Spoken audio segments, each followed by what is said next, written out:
Welcome back to Around the World with Dane Waters. So it's time for a very serious discussion about Jeffrey Epstein. And I tell you, there's always so much talk about politically about what's going on with him and the implications that he's had on different political politicians and political parties around the world and individuals. But let's not lose sight of the victims, the true victims of this. In my opinion, is being spoken about to protect the victims and of the heinous crimes that he committed. So let's just always remember that. So let's get started. I have Thomas Munson with me today from the UK. Hey Thomas, how are you? Yeah, all the better for being with you this morning, Dave. Oh, you're always very kind, very kind. So let's talk about Jeffrey Epstein. Now, no, it's one of those things. The headline is Jeffrey Epstein is toppling a leader of a country, and it's not Donald Trump, but it looks like he's well on his way to being the end to Keir Starmer. Tell us about that. Yeah, well, yeah, absolutely. Well, Keir Starmer, obviously the UK Prime Minister at the moment, I think he had something of a stay of execution yesterday. There were certainly moments where it looked like that his premiership would be coming to an end. You had the leader of the Scottish Labour Party calling for his resignation early in the afternoon. Thought that was to create a domino effect and that various other people would come out calling for his resignation. But he just about managed to survive. But the reason that he got into this mess in the first place, of course, mentioned on your show, was Jeffrey Epstein. Now, Sir Keir Starmer is somebody who's had a Jeffrey Epstein himself. In fact, when he was the director of the UK's Crown Prosecution Service, he did a tremendous amount to convict the perpetrators of abuse of children. So I think it's important to, whenever we're having a conversation about Keir Starmer in this context, it's important to note that he's always been on the right side when it comes to this sort of thing. However, the reason that he's ended up in the predicament he's been in was his appointment of Lord Mandelson, Peter Mandelson, who became the UK's ambassador to the United States in 2024. And the reason that's caused such a problem for this current administration is was Lord Mandelson's involvement with Epstein. It was a long-standing involvement. It was an involvement that continues after Epstein had been convicted as a paedophile. And what happened fundamentally is that Lord Mandelson claimed that this relationship wasn't actually a significant relationship. It was just somebody that he sort of knew. And Keir Starmer claims that he took Lord Mandelson's word for that, which I think serious questions about how we vet people in these important positions, ambassador to the United States. If you can just tell the Prime Minister something and he'll believe it, that doesn't sound like much of a vetting process at all. Well, let me ask this question. Like in the United States, when we have an ambassador, it has to go to Senate confirmation. When you guys appoint an ambassador, what's the approval process? Is it just strictly the Prime Minister can say, okay?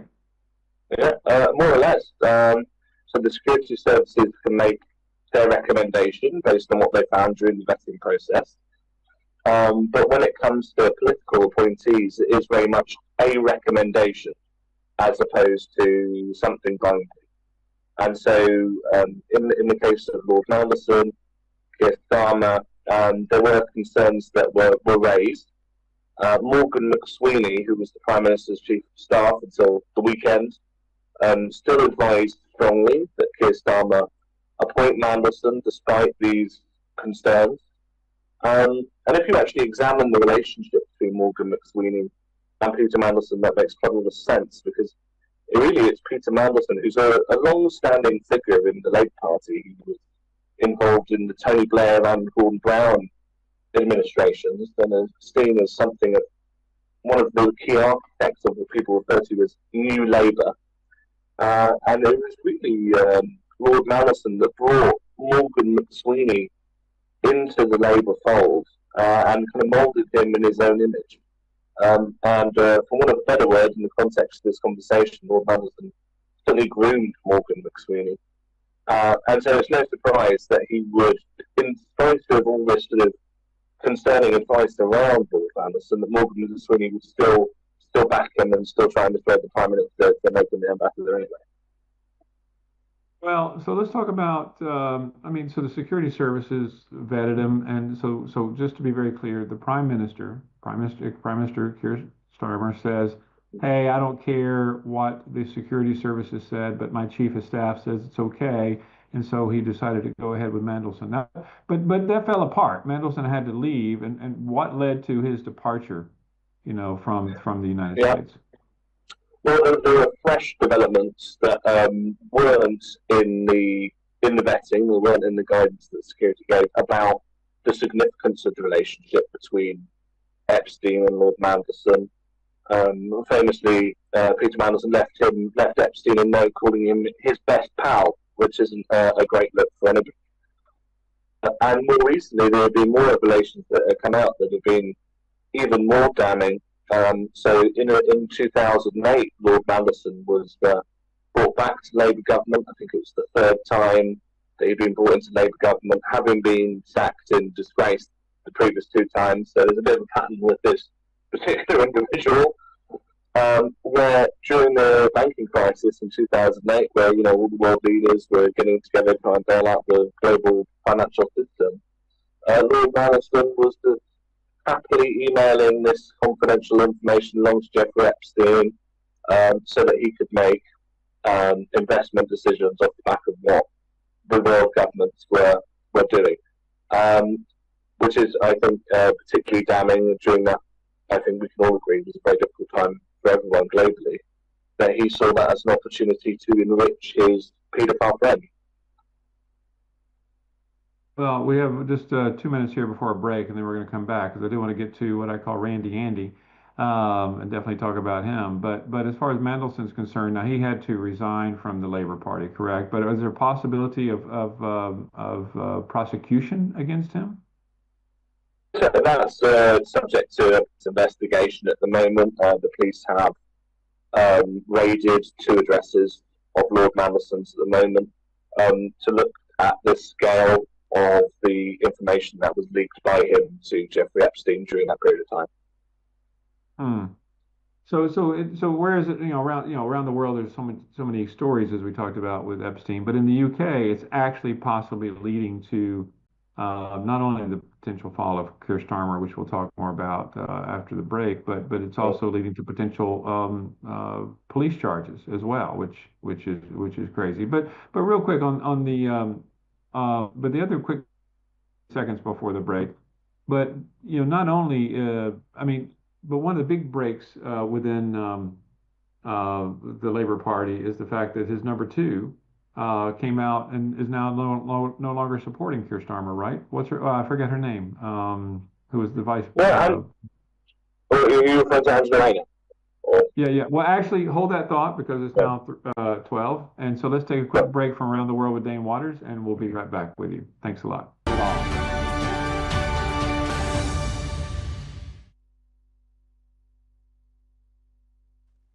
Welcome back to Around the World with Dane Waters. Let's continue with Thomas Munson, our special guest from the UK, to talk about Jeffrey Epstein. So we just before the break, we were talking about Angela Rayner, who I'd forgotten her name. Thanks for reminding me. Because early on, I know that she was kind of pushing back against the prime minister, and she used to be one of his staunchest supporters. And is he losing her support? Yes, I mean, a few months ago, Keir Starmer was forced to make Angela Rayner resign over some unpaid taxes. So she's not been as central to the Keir Starmer administration over the last few months. He came out yesterday in support of the Prime Minister. Do I think that was sincere support? Absolutely not. Only a couple of weeks ago, Angela Rayner, her team anyway, bought the domain name Angela to lead us. So I think you can certainly see where her intentions lie, but I think she'd be well placed to succeed because of Keir Starmer. So why wouldn't she be putting herself in that position? Well, let's break away from Mendelssohn. Let's talk about former Prince Andrew. Now he's Andrew. I don't know his. Yeah, and Andrew Windsor, yeah. yeah. So what's going on with I'm going to call him Prince Andrew. I'm going to get in trouble for using his official title, but the world understands him as Prince Andrew. So Yeah. what's going on with him? I mean, he definitely was the big scandal, but it looks like he has even more issues now, more problems now.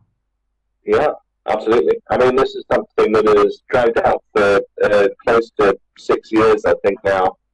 There was an infamous BBC interview where the former Prince Andrew, sat down with the BBC and said that he regretted his friendship with Jeffrey Epstein and that he hardly knew him and that he only met him once after he'd been convicted out of sense of duty, and that all the allegations against him were completely phony. Well, obviously, um, fresh pictures have come to light which appear to show Prince Andrew on Epstein Island with women whose faces are censored for obvious reasons, who appear to be unconscious, which are rather unsavoury, look very damning for the royal family, of course, as well.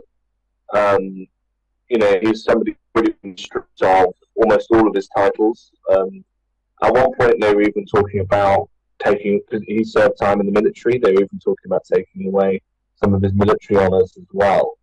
And like Mandelson, as you said, fresh allegations against him now that he may have been leaking sensitive government information that he was privy to as a member of the royal family to Jeffrey Epstein, so that Jeffrey Epstein could enrich himself and use this insider information. Well, I saw where the king, because he was actually, so the former prince was actually required to move out of his house at Windsor, and then he's Yeah, moving into a private house on one of the king's personal estates.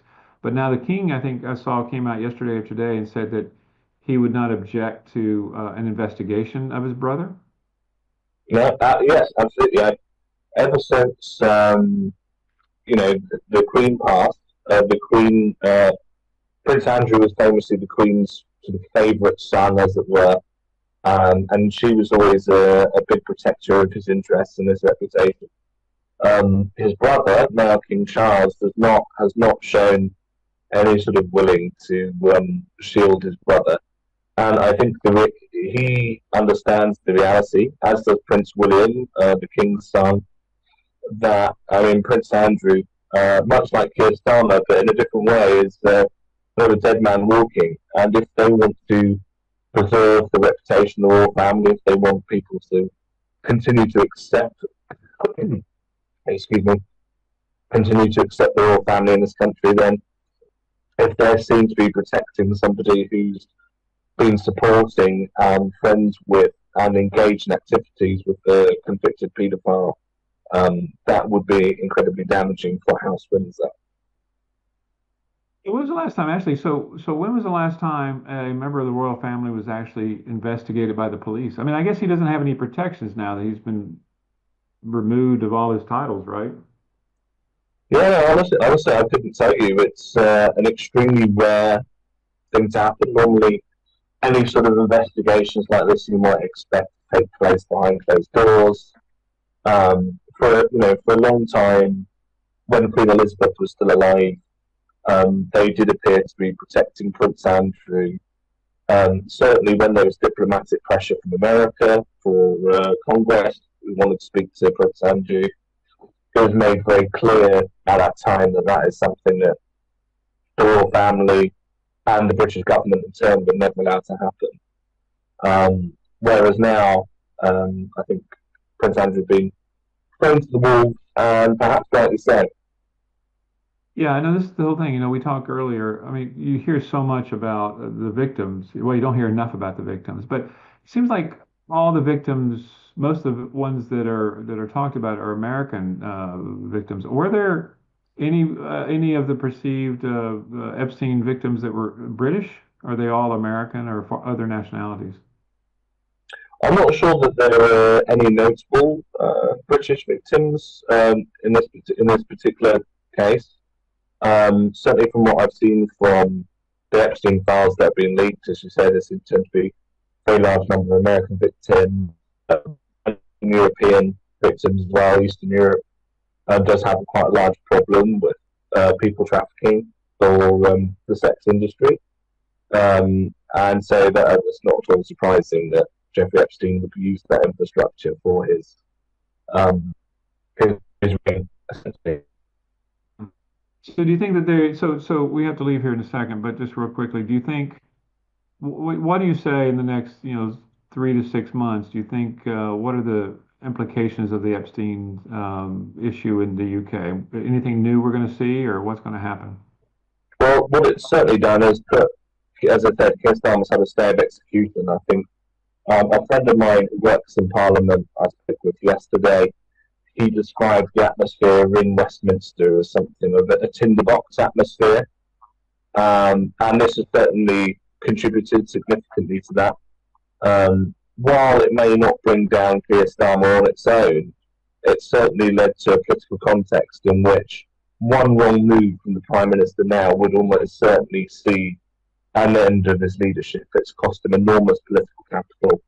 And it just shows how far-ranging this Epstein scandal is, with, of course, you're aware, implications to the American government.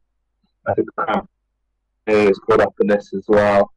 It seems very deep and very wide. Yeah, I know. I was reading where one of the former foreign ministers, one of the economic ministers in France had to resign. One of the economic ministers in Spain had to resign. I mean, it's definitely. I mean, Epstein, as we talked about, had tentacles all over the world. And I do think at some point in time we have to get a deeper dive into where his money has come from. New accusations that he was a front for Russia or he was an agent for Israel. I mean, there's so many things there that I think eventually are going to come out, and all of that. So listen, Thomas, it's always a great pleasure seeing you, man. You look great with your beard. I know it's trimmed a little bit, but I'm a Thank big you. fan of guys with beards. So anyway, very nice. Anyway, you take care, and I look forward to seeing you again soon on the show. Okay, so It's been a pleasure, Dave. let's take a quick break from Around the World with Dane Waters, and we'll be right back.